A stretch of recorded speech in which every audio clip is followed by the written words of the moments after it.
Hi Paula. Hi. How do you like the conference so far?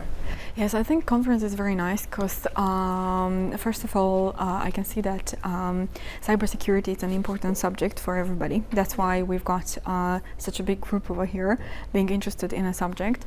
And I also checked the list of the subjects, like what's happening and so on, and I find them very relevant to what's happening right now. So what I like about the conference is that it's up to date. As founder and CEO of Secure, you are well aware of the critical need for cybersecurity experts worldwide.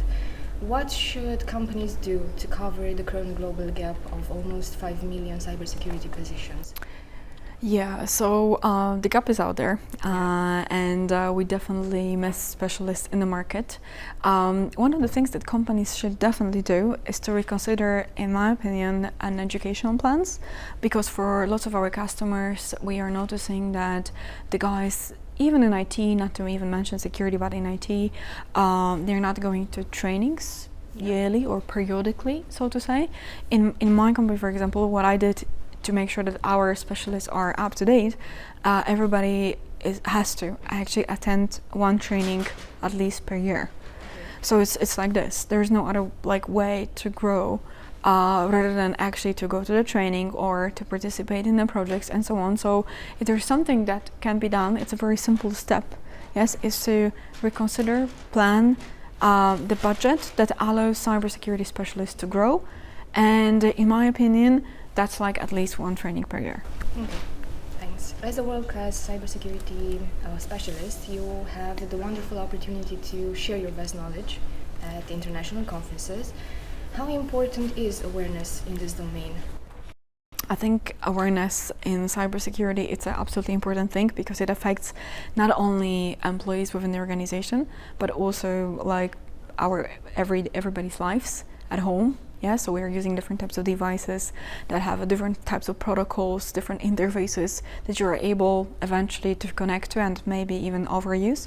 It is important to, of course, at our own pace, be reasonable and do not share too much information about what we do and so on. So only information that we are aware that we are sharing. So, for example, before I post some picture, I'm thinking, okay, what is on this picture?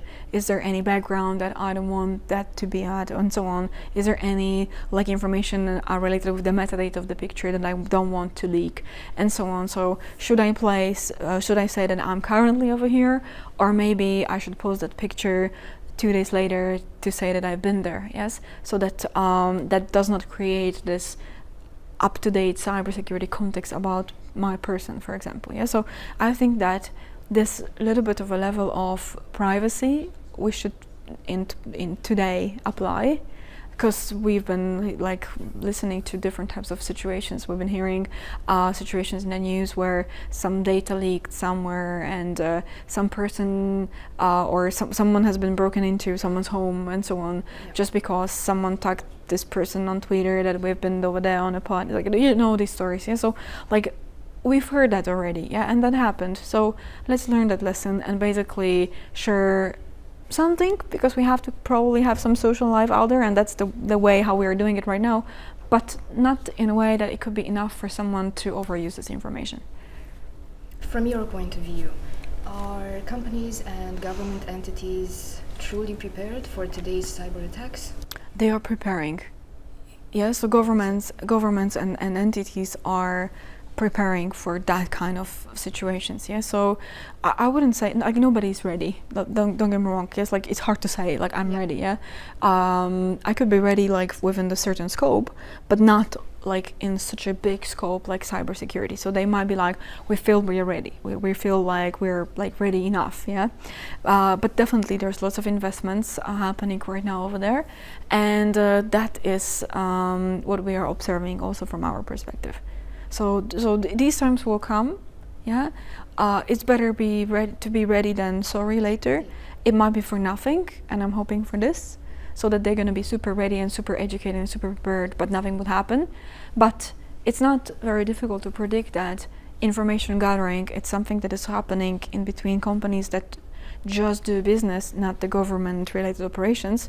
So that's happening also across the governments. So the less information we publish, the more consistent we are from the cybersecurity posture from the outside, the less information someone's going to be able to grab. Thank you very much, Paula. Thanks a lot. Thank you.